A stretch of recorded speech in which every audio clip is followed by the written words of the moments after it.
Fluorescent lights hum quietly above the courtroom, casting a faint light over the highly polished wood floors.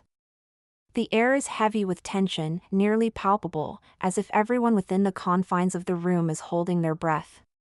Kody Brown remains stiffly seated at the defendant's table, his hands clasped tightly before him, knuckles white. His stance is rigid, contained, nearly military, yet there is a flash of something below the surface: apprehension, concern, perhaps even terror. His gaze flashes toward the judge for an instant, then back toward the rows of witnesses, before he lingers upon Christine. Christine sits across the aisle, impeccable posture, chin held high, a mask of serenity concealing the tempest behind her eyes. But it's there, in the faint clenching of her jaw, the barely perceptible squinting of her eyes. For years, she has borne her resentments in silence, but today is another matter. Today, she has the floor, and she means to voice every accusation, every veiled insult into the open. Meri sits quietly in the back, hands clasped neatly together in her lap. She is so fragile, so withdrawn, like a bird not wanting to make a move. Her eyes dart around the room all the time, searching for reassurance, for a promise of safety. She remembers years of being overlooked, marginalized, and emotionally invisible, and now the old wounds burn as she gets ready to go into the courtroom. Her fingers drum softly against her skirt as if she's trying to stay anchored. Robyn, the always calculating one, sits at the front, notebook at the ready, pen poised. She has a serene demeanor, almost unsettling in its stillness, but her eyes are keen, tracking each movement, each micro-expression. She observes Kody, observes Christine, observes Meri. She's weighing, calculating, strategizing. In her head, this isn't a courtroom soap opera, it's a game of chess, and she doesn't want to be caught napping. The whispers in the room cease as the judge enters, the gavel banging sharply against the block. All stand at attention. The presence of the judge is commanding, the sort that instantly quiets a room, and the session opens with a heavy authority. Christine's attorney starts off first, clearing his throat. The initial statements are calculated, systematic, but every word strikes true. The charges are severe: mishandling of familial finances, preferential treatment of wives, emotional abandonment, and a tangled net of deceit that has inflicted profound hurt. Kody sits and listens, face impassive, but under that guise, tension percolates. He adjusts minutely in his seat, a telltale sign that he senses the strain. Christine stands to give testimony, her voice calm but sharp with an edge that demands notice. She speaks of sleepless nights and whispered fights behind closed doors, of times when she felt ignored. She speaks of being excluded from decisions, of feeling usurped, of seeing Kody favor one of his wives over the other, and the emotional damage it's done to her children. Each sentence smacks like a hammer against the silent walls of the courtroom. Meri, watching in silence, is struck by a twinge of pity and sorrow. She recalls her own times of loneliness, the nights lying awake wondering if she really belonged to this intricate family dynamic. The effective burden of Christine's testimony sends a shiver down her spine. Robyn, as usual, makes notes, her thoughts already planning how best to maneuver these accusations without allowing emotion to cloud logic. Kody's lawyer stands up to defend him, speaking quietly but firmly. He points out Kody's sacrifices, the hundreds of hours spent keeping households, children, and businesses running, and the good intention behind every choice, even the ones that strained relationships. Kody nods slightly, listening, attempting to stay the epitome of control. But the energy in the courtroom is electric, the audience is leaning forward, riveted by the story, sensing the weight of each word. The first blast of explosive evidence is revealed, a secret email, discovered by Christine's attorneys. The missive presents a radically different picture of family life than Kody has permitted. It alludes to discussions never spoken of previously, arguments held behind closed doors, and suggestive manipulations that imply Kody's conduct might not have been as altruistic as presented. Gasps spread through the room. Robyn's stoic mask even cracks for the shortest second. Meri clamps her hand tighter on her skirt. The room holds its collective breath. Christine leans forward ever so slightly, her eyes burning. Everything changes, she breathes, almost under her breath, but everyone hears. Kody fidgets in his seat, a droplet of sweat appearing above his temple, betraying the otherwise stoic expression. The lawyer representing Christine pushes the issue further, grilling Kody on discrepancies between his words and the email. The atmosphere is claustrophobic. Each word, each pause, each glance between the family members carries weight beyond the courtroom walls. Robyn writes furious notes, already thinking about the plan she will have to maintain her ground while watching the fissures develop in Kody's defense. Meri keeps quiet, the force of the allegations bearing down on her, thoughts racing with recollections and doubts. She remembers times when she felt silenced, ignored, and now experiences the emotional push of years of bottled-up rage reflected in Christine's words. Then, as the courtroom settles from the shock of the first surprise witness, the judge demands the next. The clerk names a surprise witness, an individual who posits to have direct information about a turning-point family showdown, a moment also shrouded from the public gaze. The entire courtroom comes to a standstill. Eyes go wide, breath halts, and a quiet buzz circulates. The atmosphere in the room changes, like static electricity preceding a storm. The witness enters, a person who has hovered on the edge of the family for years. Their demeanor is subtle, near silent, yet the gravity of their testimony will soon command notice. The judge nods, and they are permitted to speak, and the room inclines as one. The air is heavy, each heart in the courtroom appears to beat in tandem, a beat of expectation. Kody's jaw clamps. Christine stiffens, shoulders back, eyes locked. Robyn is steady but watchful, her imagination working overtime. Meri closes her eyes for a moment, steeling herself for what she knows will be both appalling and profoundly intimate.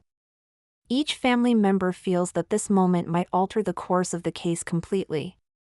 The witness starts, voice firm but with a quiver of nervousness. He speaks of a confrontation years back, one spoken about in rumor snippets but never discussed in its entirety. Facts come to light, passionate words spoken, machinations unspoken, decisions made in secret. The courtroom hangs on the judge's every word as threads of family tension are unwound in real time. Kody's attorney stands up to object, but the judge motions for him to sit down, indicating that the complete truth needs to be revealed. Christine leans in, her eyes burning, ready to grab every moment to dispute Kody.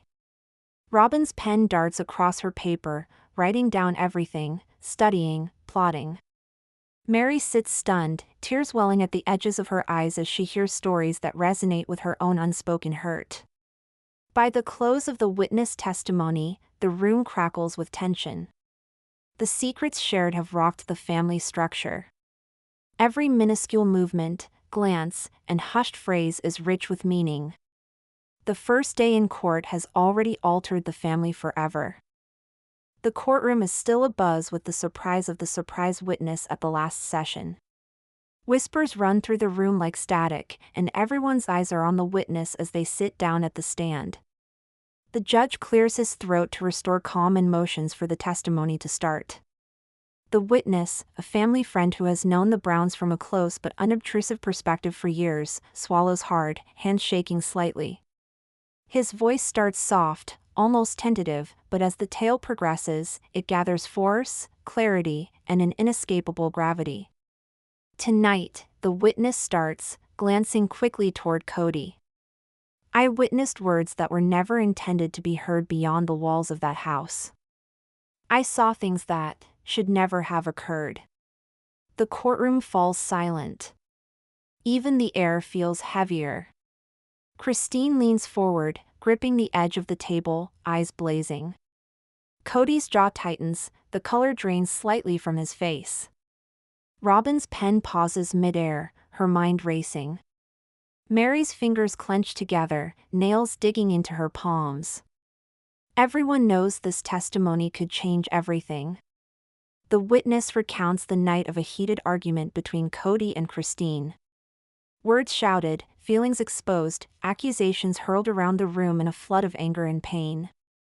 The scene is vivid, near cinematic, Christine's glare sharp with rage, Kody pacing, the atmosphere thick with tension, the walls vibrating as if they were holding the reverberations of that argument. Christine pounces, her voice cold, precise like a surgeon's. "Can you tell the court word for word what Kody said to you when you called him out on favoritism?" she asks, leaning forward, eyebrows furrowed. The witness pauses, looks at the judge, then nods. "He said, I do what's best for the family. You wouldn't understand. But the way he said it.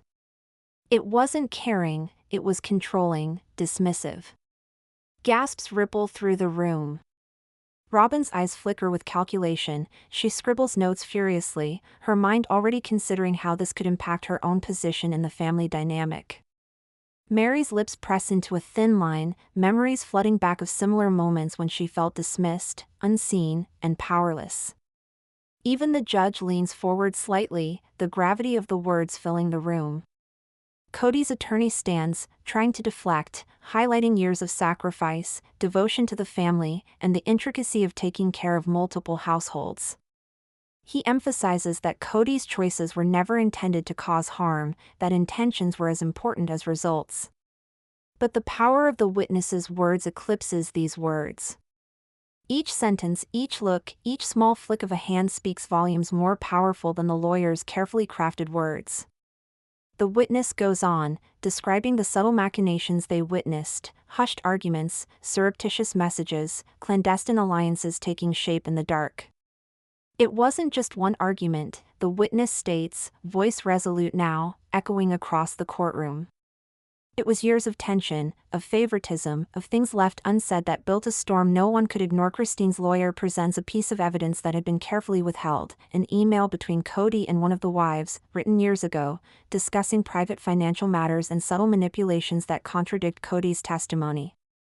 The courtroom reacts audibly. Robyn leans back, eyebrows raised. Meri's fingers tighten around her skirt. Even Christine's piercing stare falters for an instant, the nature of the situation dawning on her. The judge indicates for Kody to answer, his face impossible to read. Kody stands, features calm but eyes darting with distress. I never meant to hurt anyone," he answers softly, voice trembling. "Everything I've done has been for the family. Every choice, every decision, was for their health." But the witness, not yet done, cuts in. "Intentions don't erase outcomes, they state definitively. Words were spoken, emotions manipulated, and trust was broken." The room shakes with the weight of those words.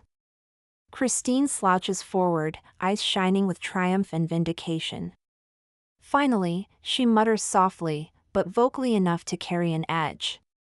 Robyn scribbles furiously, recording the implications of this confrontation. Meri bites her lip hard, fighting back tears, the emotional weight of these revelations bearing down on her chest like a heavy burden. The testimony turns ever so slightly, from the past into more immediate, jolting allegations. The witness remembers one night, one of hushed confrontations, veiled arguments, and a choice made by Kody that shifted the balance of the family. The air in the courtroom thickens, each word lands like a sledgehammer.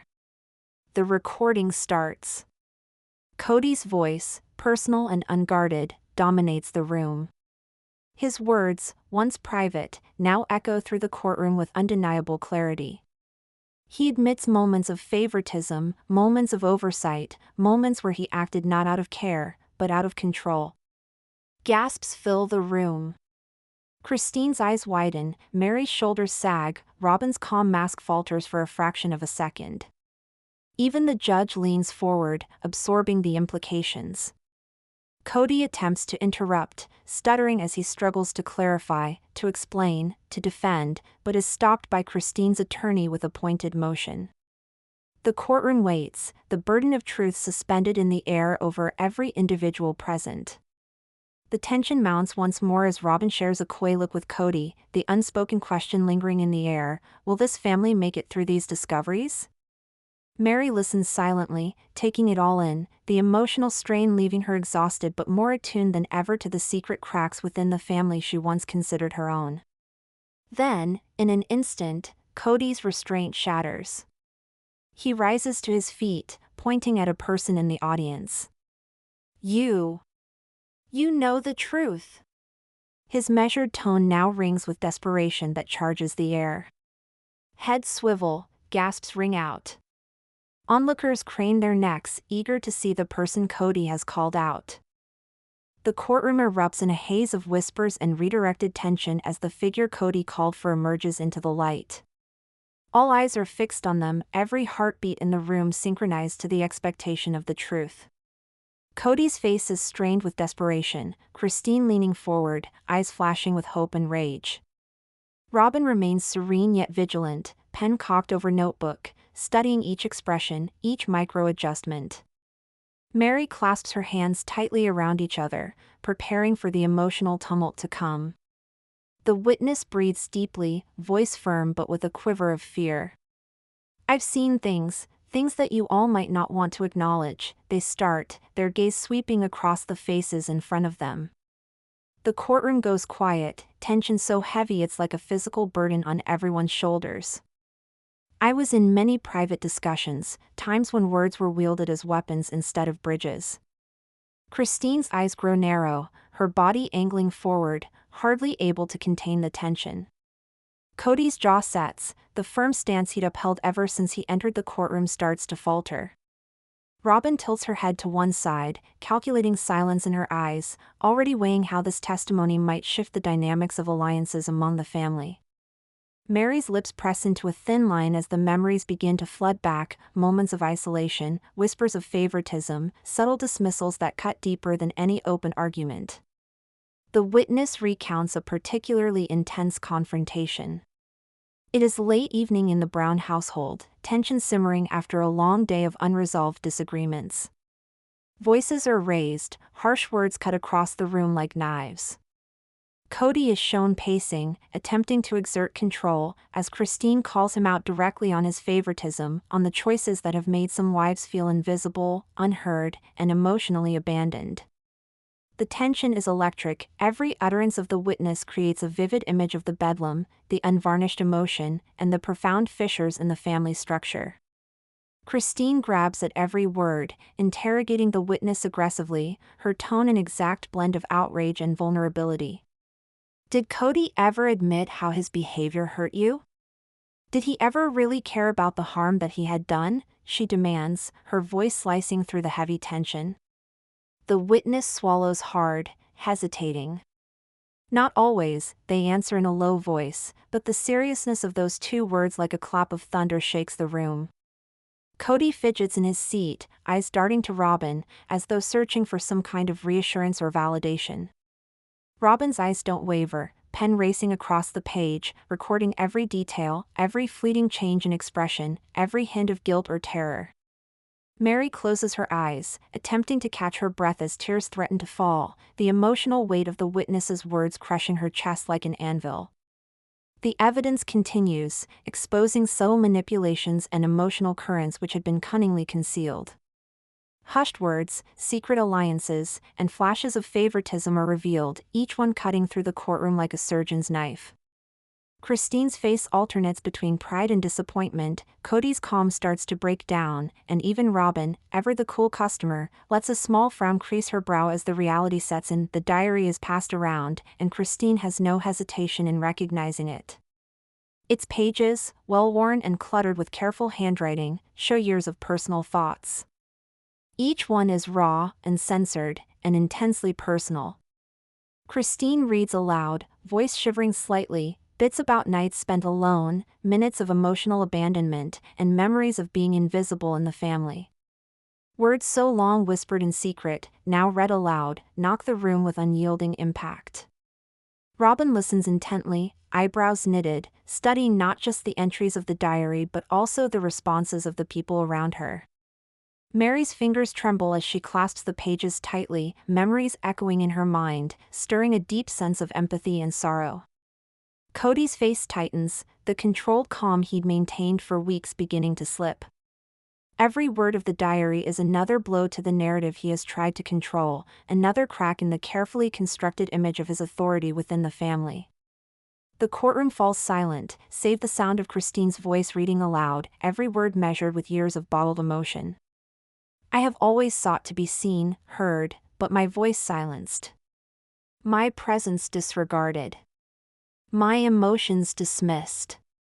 Her gaze locks with Kody's, hot and unflinching. The courtroom itself seems to be ready to cave in from the pressure, each audience member holding their breath as if the walls were listening, all of which testify anxiously in anticipation. The witness continues, recounting times when Kody's actions unwittingly drove the wives apart, times when choices made to safeguard one ended up hurting another, and times when secret agendas realigned the power of trust. The whispered manipulations, the pent-up resentments, the years of hidden frustrations, all are revealed in stark color. Christine's voice trembles as she faces Kody head-on. How could you let this happen? How could you let us suffer silently while acting like everything was okay? Kody struggles to answer, swallowing hard, but his words crackle and then fail him. The air is charged, filled with emotions hanging on the knife's edge between anger, grief, and incredulity. Robyn sits quietly, measuring her next step. She is aware that every secret, every tear, every emotional crack may be utilized strategically. Even she cannot entirely suppress the flash of unease in her eyes, though, as the reality of the family's convoluted dynamics comes into view. Meri wipes at a tear silently, holding both relief and heartbreak as long-buried truths emerge into the light. The drama keeps building as the witness retells one last turning point, an altercation that had been swept under the rug, a decision Kody made that could never be reversed. The stakes are higher than ever, the room is all held breath. Every single character is challenged to confront not only each other, but themselves, and the true nature of the family they believed they had begins to disintegrate. The courtroom is filled, a wall of eyes all focused on the action. Cameras focused on the Browns take in every micro-expression, every flicker of feeling. Kody sits stiffly, attempting to hold on, but the burden of last session's surprises is heavy on his shoulders. Christine is leaning forward, her eyes burning with expectation, every nerve taut. Robyn remains calm but her pen moves furiously, taking note of every detail, every slip. Meri's hands are clasped tightly in her lap, the tension making her knuckles white, her body rigid. The gavel of the judge comes down, establishing order. We will now continue with the next item of evidence, he states, his voice firm but laden with seriousness. The clerk presents a fat, old journal, its leather cover embossed and worn. Whispers circulate in the courtroom, this is no standard piece of evidence. The diary has lain in secret for years, its contents personal, intimate, and possibly explosive. Christine's eyes are wide as she sees it instantly. That's my diary, she breathes, though it is loud enough in the courtroom for them to hear. The diary is opened slowly, pages crackling under the tension of unveiled secrets long withheld. The early pages show Christine's most intimate thoughts, sleepless nights, being invisible, those moments when her presence didn't matter. Every sentence overflows with emotional authenticity, unfiltered and uncensored. Christine starts to read out loud, voice slightly shaking, I have tried to be strong, to be patient, but every time I am ignored, it feels like a knife through my heart. Kody's expression tightens, the composed facade he's maintained begins to crack. Robyn's brows knit together, a shadow of concern flashing across her usually calm face. Meri's lips press into a thin line as she absorbs every word. These are words that no one in the courtroom expected to hear, truths that expose the deep fractures within the family, truths that Kody has tried to control or obscure for years. The diary does not end on personal emotions, instead, it reports incidents and observations that incriminate Kody in emotional manipulation, favoritism, and abandonment. Christine's voice trembles as she reads the passages reporting instances where Kody played favorites between wives, instances where choices were made that left some feeling abandoned and invisible. Each disclosure falls like a blow, resonating in the courtroom. The previous witness leans forward, providing context to the diary entries. Their account supports some of the incidents Christine had recounted, assuring that Kody's behavior was not mistakes made in isolation, but habits repeated over the span of years. The courtroom seems to shift energy, every look, every slight movement speaks volumes. Christine's eyes shine with vindication. Robyn writes furiously, calculating, scheming. Meri swallows hard, memories rushing back in agonizing detail. The diary then shifts to moments of unguarded vulnerability, however. Christine describes moments of tenderness from Kody, instances in which he behaved selflessly, choices that provided stability or comfort. The contrast is extreme. Kody is neither villain nor savior, but a multifaceted character whose motives and results are continually at odds. This multifaceted nature puts the courtroom in a complicated emotional place, weighing judgment against compassion. Kody stands up, trying to break in, his voice strained but under control. "These words, they're out of context," he exclaims, trying to justify himself. Christine's attorney is too ready with, "Context does not negate impact, Mr. Brown. Actions are louder than words." The atmosphere heats up again, the room charged with unspoken feelings. Robyn leans forward slightly toward Kody, her voice low, saying something he nods at. The audience can only imagine the strategy being formed in those whispered words. Meri's hands tremble slightly, a small sign of how emotionally charged the room has become.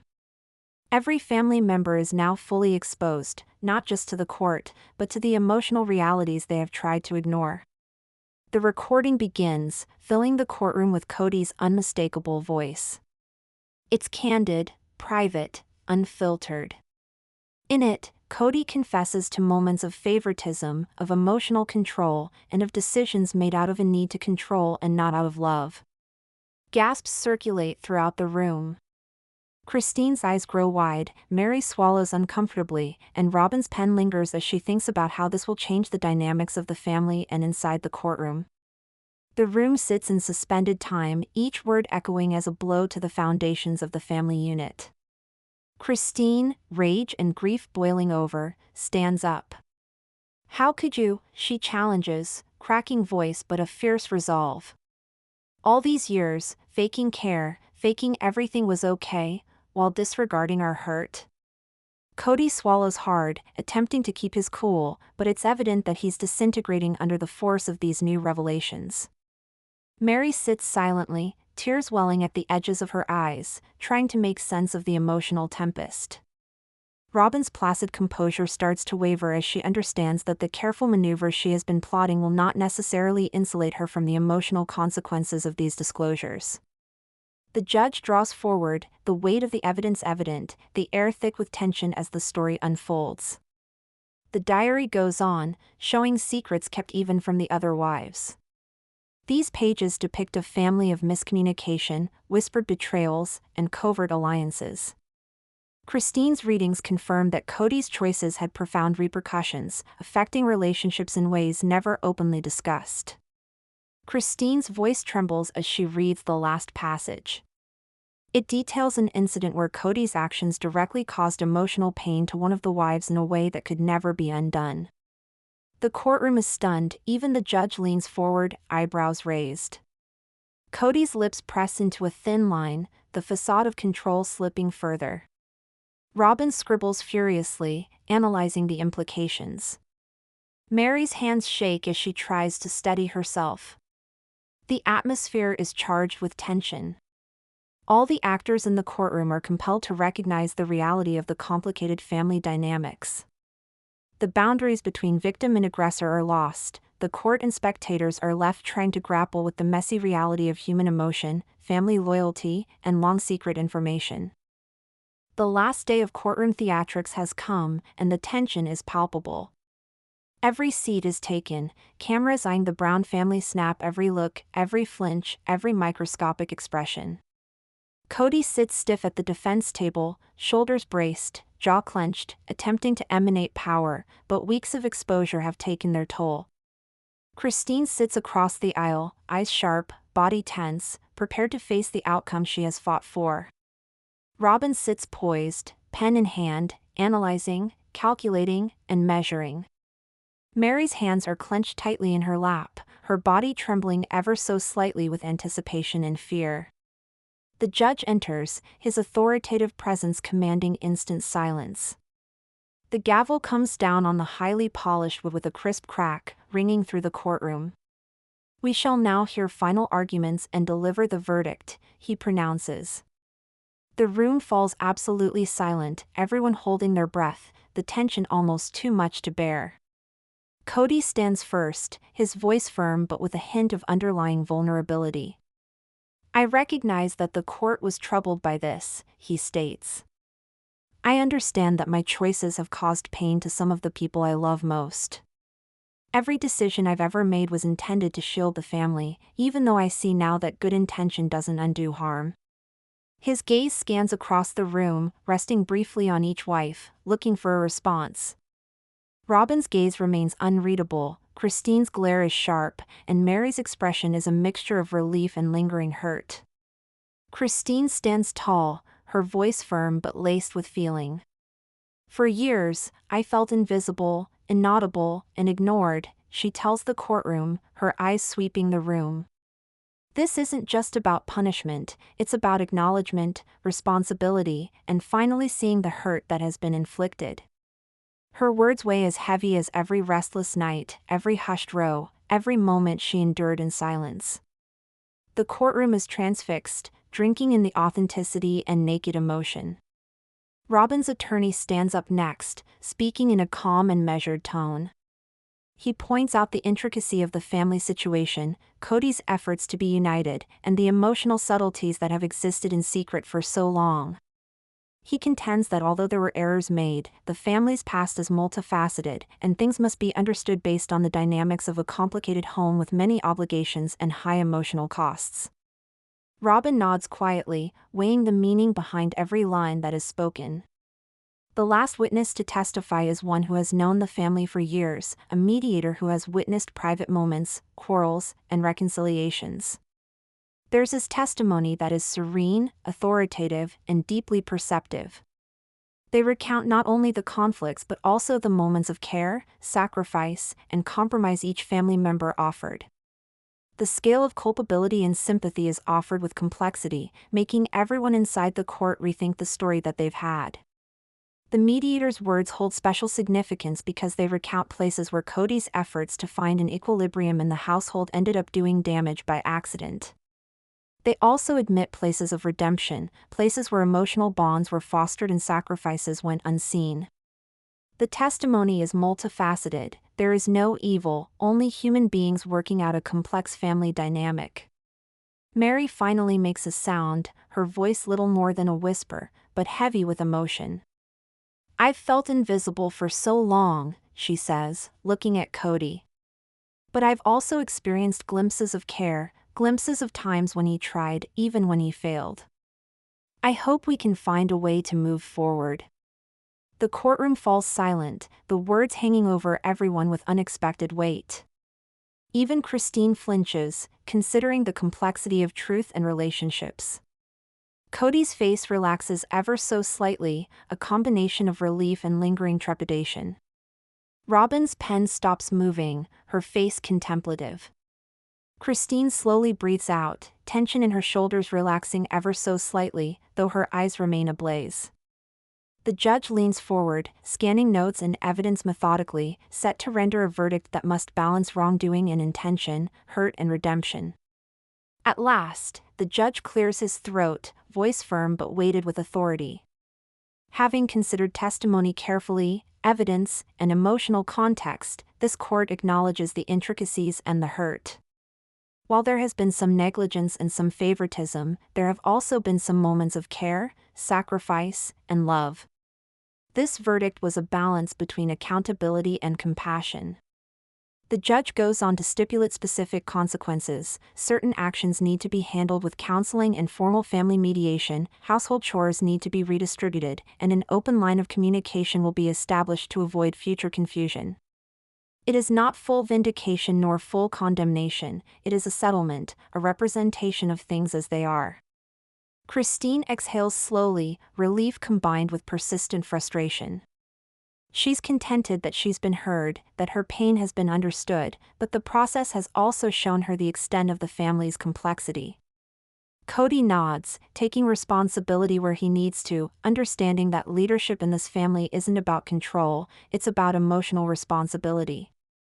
Robyn sits, her demeanor still poised but her brain whirling, working out how to maneuver the new family politics. Meri smiles weakly, her face a dance of relief and guarded hope.